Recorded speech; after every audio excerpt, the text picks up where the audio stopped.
Oke, baiklah mahasiswa, kita akan bahas mengenai populasi dan sampel.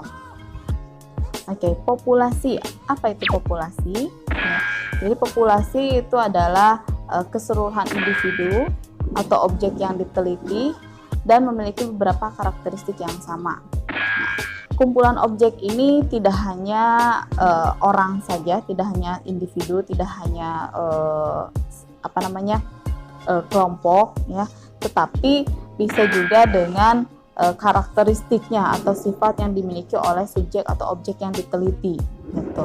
Ya, misalnya akan melakukan penelitian di sekolah X, maka sekolah X ini mempunyai populasi yang bisa berupa jumlah orang atau subjeknya, juga karakteristik subjeknya, gitu. Itu pengertian pertama. Jadi populasi ini memberikan makna bahwa populasi merupakan kumpulan orang.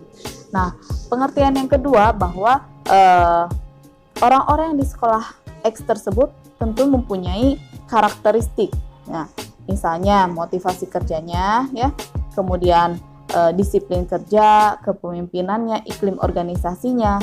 Nah, jadi iklim organisasi, motivasi kerja itu yang melekat pada karakteristik atau karakteristik sebuah atau seseorang. Nah, itu yang akan diteliti sehingga hal tersebut merupakan populasi, gitu. Nah, semakin homogen populasi maka akan semakin meningkatkan validitas eksperimentalnya, ya. Jadi apabila di dalam suatu populasi tersebut, ya, subjeknya itu sama, hampir sama, relatif sama, maka akan meningkatkan validitas eksperimen, gitu, ya. Oke, selanjutnya bagaimana dengan sampel?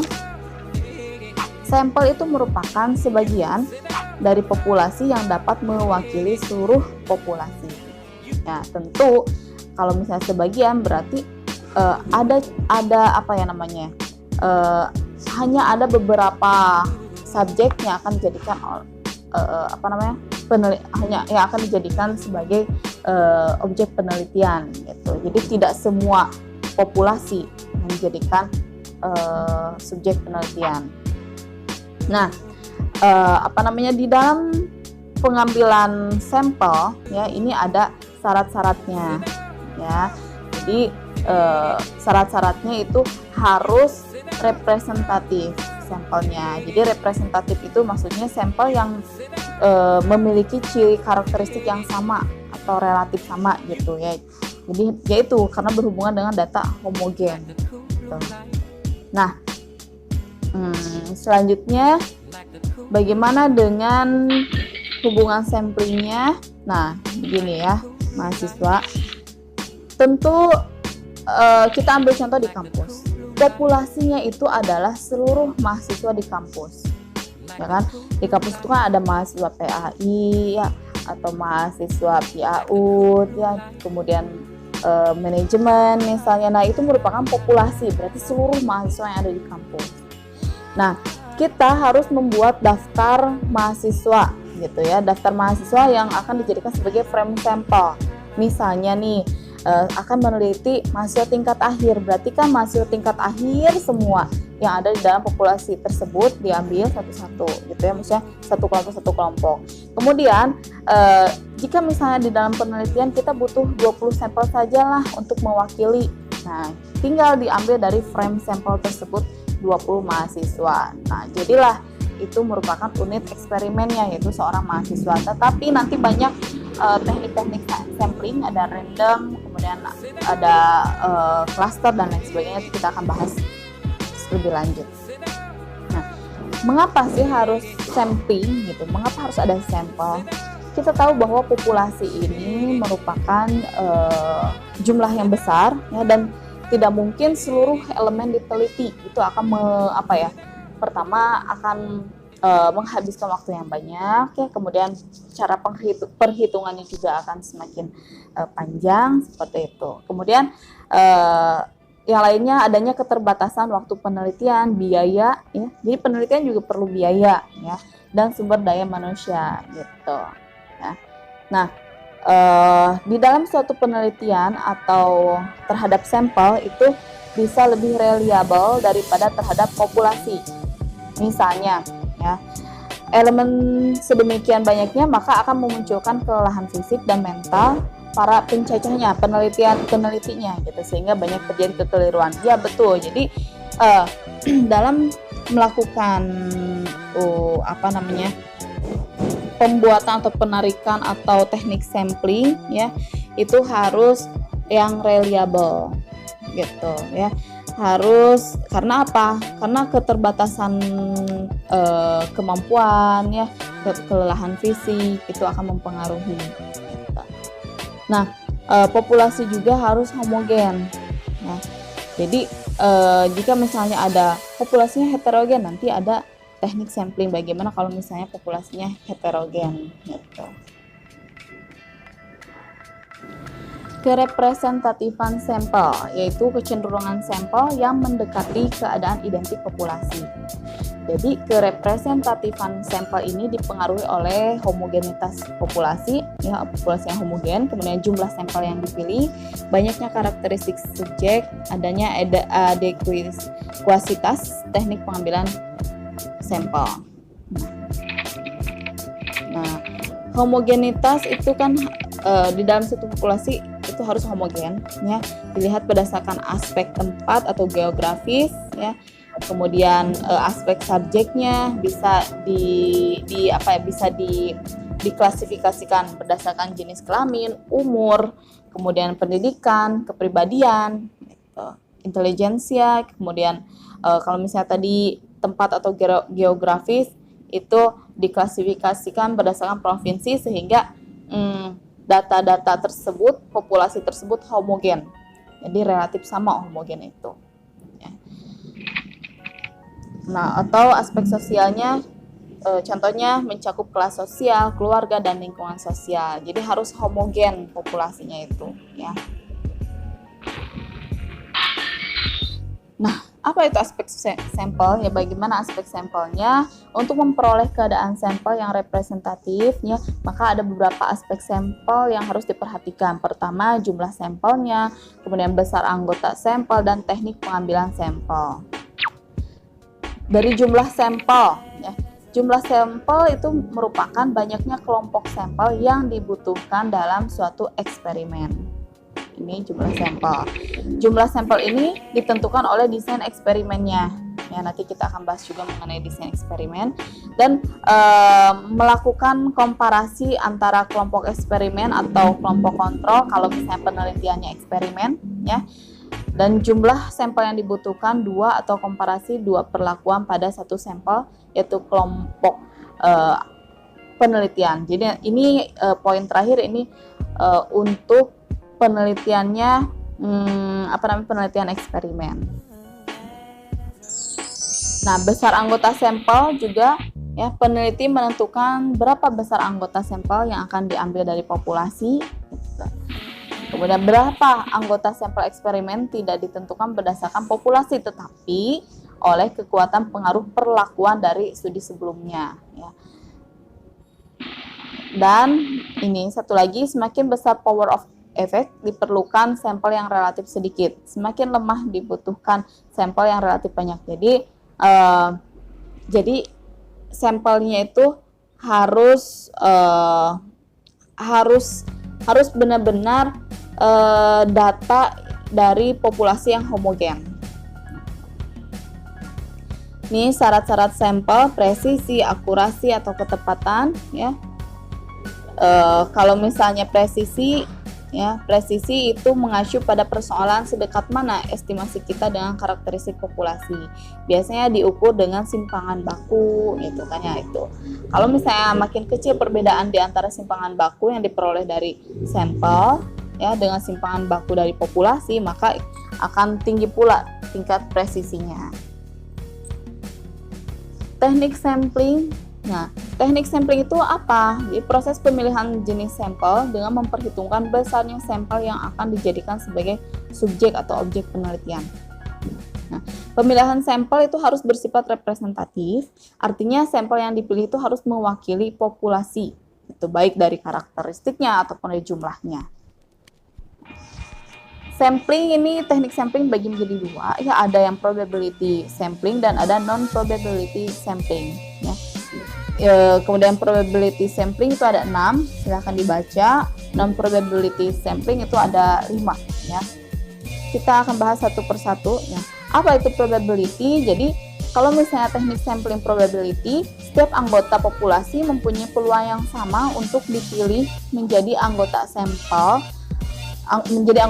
Jadi semua populasi itu karena sudah homogen ya, jadi sehingga mempunyai peluang yang sama untuk dijadikan sebagai anggota sampel. Kemudian yang kedua, hasil penelitian dijadikan ukuran untuk mengestimasi populasi. Adanya generalisasi. Jadi nanti karena datanya sudah homogen gitu ya. Jadi itu sudah mewakili jawaban untuk populasi. Yang kedua, non probability. Setiap anggota populasi tidak mempunyai peluang yang sama untuk dipilih menjadi anggota sampelnya. Hasil penelitian ini tidak untuk melakukan generalisasi. Ini probability sampling ya. Jadi setiap elemen dalam populasi mempunyai kesempatan yang sama untuk diseleksi sebagai subjek dalam sampel. Nah, dalam merencanakan sampling probabilitas, idealnya peneliti telah memenuhi beberapa persyaratannya. Pertama, diketahui besar populasinya, kemudian besar sampel yang diinginkannya, dan setiap unsur atau kelompok unsur harus memiliki peluang yang sama untuk jadikan sampel. Nah, pertama ini ada simple random sampling. Simple random sampling ini ya merupakan teknik sampling secara acak. Ya, setiap individu dalam populasi memiliki peluang yang sama untuk dijadikan sebagai sampel. Syarat-syaratnya anggota populasinya harus homogen. Biasanya nih cara untuk mengambil sampelnya itu melalui undian gitu. Nah, dan sampling ini populasinya biasanya kecil gitu, sehingga generalisasinya bisa tinggi, hasilnya bisa tinggi, bisa sama. Kemudian nah ini ya, ini prosedur simple random sampling ya, kalian bisa dibaca sendiri. Nah, kemudian ini ya dengan cara undian.